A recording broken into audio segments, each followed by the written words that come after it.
Japan will soon deploy 10 million humanoid robots いらっしゃいませ。to send foreign workers home and preserve their culture. いらっしゃいませ。Thailand is going to do the exact opposite, lock itself into developing world emerging economy status. Having lived in Thailand for 2.5 years and spent nearly 2 years living and traveling in Japan, speaking and reading both languages and using AI to build language learning apps for both, what I saw on my recent trips to Osaka and Tokyo made the coming AI divide painfully clear. Japan and Thailand both suffer from labor shortages and they handle them in different ways. In Japan, you'll walk into a 7-Eleven or some other store like that, and the worker will not be Japanese. And they will speak Japanese. Japan requires when they bring in these foreign workers, they require them to learn Japanese. By contrast, if you go to somewhere that's a very popular tourist destination in Thailand, like Koh Samui or Phuket, you might walk into a restaurant and the entire staff are from Myanmar. Japan brings in people from poorer countries. And remember, Japan is a wealthy country. They bring in people from poorer countries around the world, and they are able to choose the cream of the crop and they're able to demand that they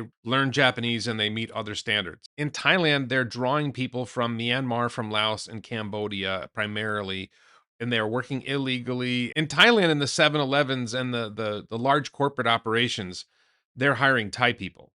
In the independent restaurants, which is most of them, and a lot of small businesses, in these places that are popular with foreigners, they are hiring lots of illegal alien Myanmar, Laos, and Cambodian workers who don't speak Thai at all. We had this really shocking moment in Koh Samui. Every restaurant we walked into, nobody spoke Thai. I'm okay. They spoke English. My wife speaks English, but my wife is in Thailand and she's Thai and she expects to encounter people who speak Thai. And it was a little annoying for her to walk into her places in her own country and no one speaks her language. Anyone in America who's been to certain parts of America and realizes that no one speaks English, it's a little bit of a shocking thing. In Japan, they have a culture of enjoying robots, excited about robots, developing robot technology. It's all over their fiction. It makes sense from a Japanese context to let's bring in robots and let's get rid of the foreign workers. And you could see robotaxis would solve driver shortages in small cities and rural areas and small towns. The big cities don't really have driver shortages. They do occasionally, like Chiba had to shut down a popular bus route because they just couldn't find enough bus drivers to handle it. Become difficult to maintain the routes due to a serious driver shortage. So you can see where you'd have robotically driven vehicles. Maybe it's Robovan, maybe it's Cybercab, or maybe it's something else, but running Tesla FSD or something similar. My wife and I were in Miyazaki, Japan, and we went up to this spot and had a beautiful view. And then I went to my app to get a taxi, and there were no taxis that would come. And fortunately, a local restaurant, I was able to talk to them. I speak Japanese. I was able to get, hey, could you get us a taxi? They called the taxi. Somebody picked us up.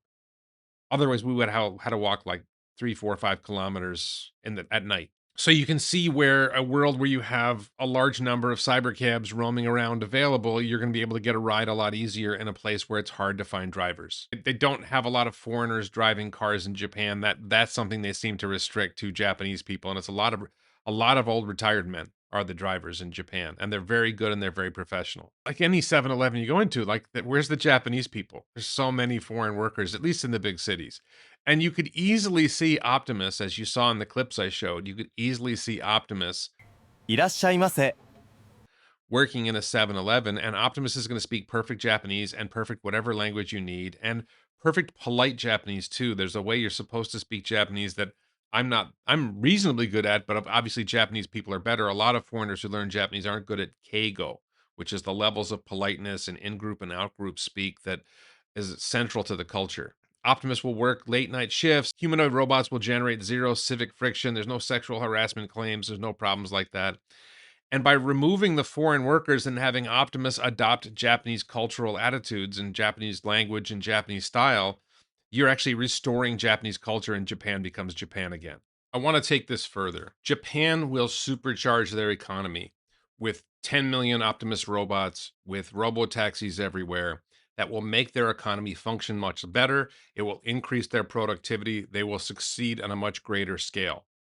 And one of the things that will allow Japan to do is restrict tourism. One of the biggest problems that you see on the streets of Japan and Tokyo, in Osaka, and other places is there's just too many foreigners.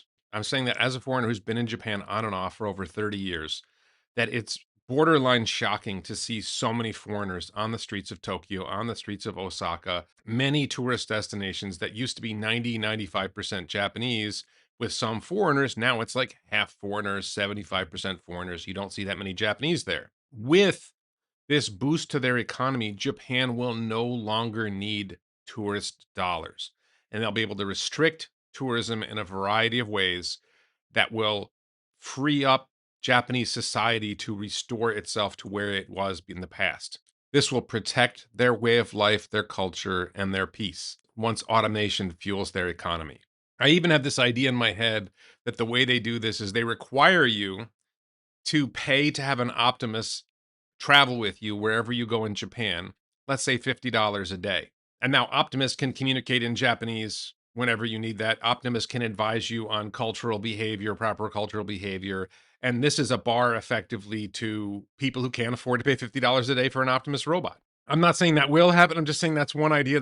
I think that's a pretty good idea to both make travel in Japan easier for foreigners who don't speak Japanese and make it less stressful for Japanese people to deal with foreigners if the foreigners have a robot with them that speaks their language and speaks Japanese fluently and understands Japanese culture.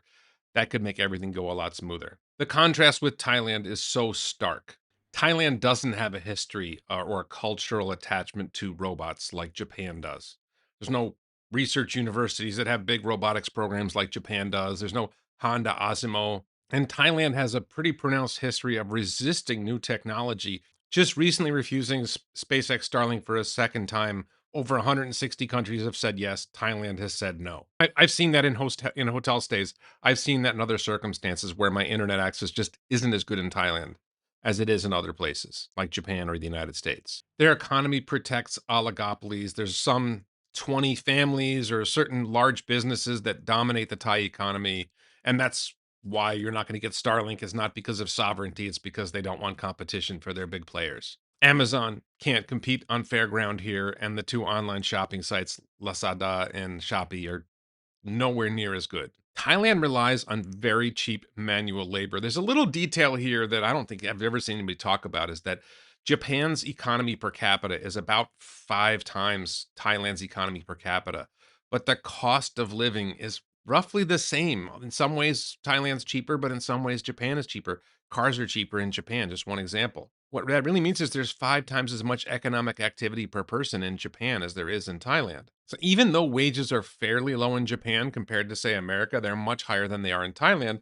And in Thailand, minimum wage is like $10 a day, and you have all these illegal migrants who are working for half of that, and they're living in shacks. So where Optimus comes into Japan and fills jobs that they can't fill and costs less per hour or per day than human workers that they might bring in from another country, and certainly less than Japanese workers, in Thailand, even Thai workers are probably less expensive than Somchai and a Mosai. Mosai is the Thai word for motorcycle and scooter.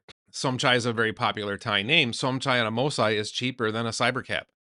It's not safer, but he cuts through traffic, and the cybercab can't cut through traffic the same way. And, some worker from Lao is working for $5 a day. Optimus, when you amortize Optimus and you calculate all the costs, Optimus is not going to be cheaper than $5 a day. So Thailand, which has failed in my mind to invest in infrastructure outside of Bangkok at least, and even within Bangkok, but especially outside of Bangkok, they've continually failed to invest in their economy to help their economy grow. Japan has some of the best infrastructure in the world. The decisions that the Thai government keeps making keeps Thailand from developing and keeps them in this developing world emerging market status and leaves the people of Thailand behind.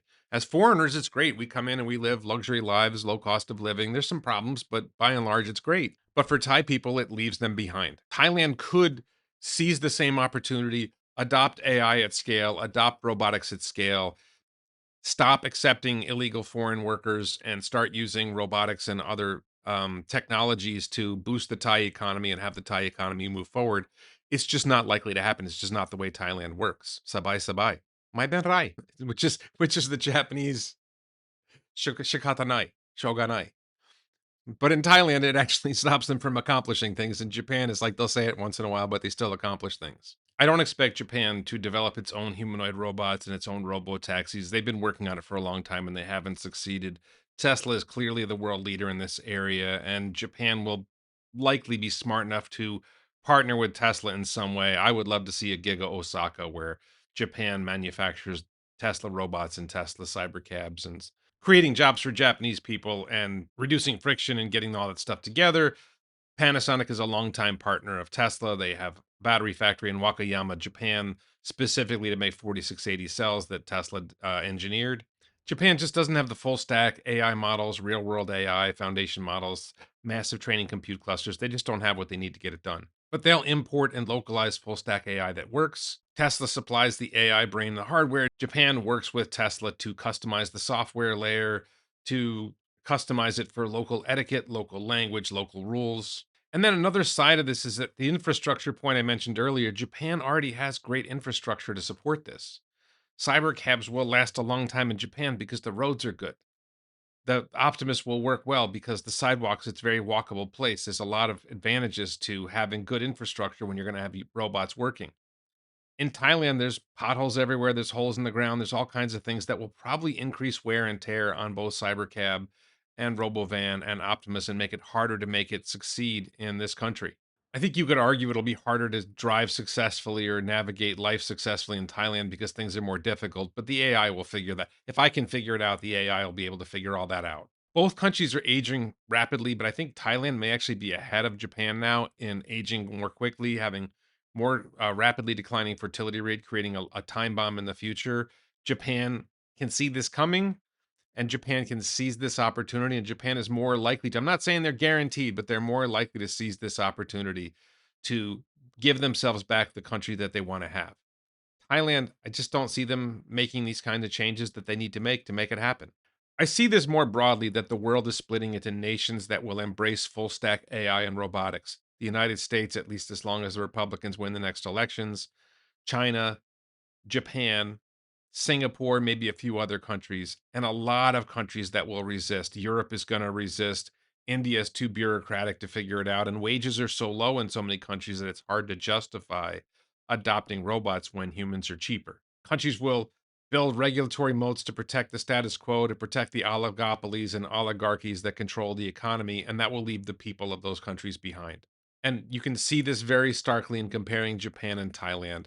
Japan will beat Thailand in delivering AI and robotics to its country, to its population, making Japan back into the country that it wants to be, that it was, that people want to see when they visit Japan.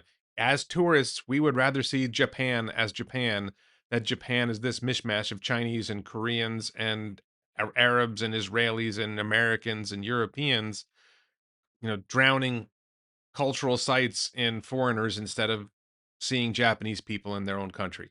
And Thailand could be like that. This one of the funny things about Thailand is I choose to live in the places that aren't filled with foreigners, and I get to see what still seems to be the real Thailand, where Thai people don't even go to the most popular tourist destinations anymore because foreigners make it too expensive and foreigners make it unpleasant. You see less Thai people in these tourist destinations. Japan is starting to develop that problem, but Japan will seize it back. Thailand, I don't see it. I don't see it happening. So Japan wins. Let me know what you think in the comments below. Thank you so much for watching.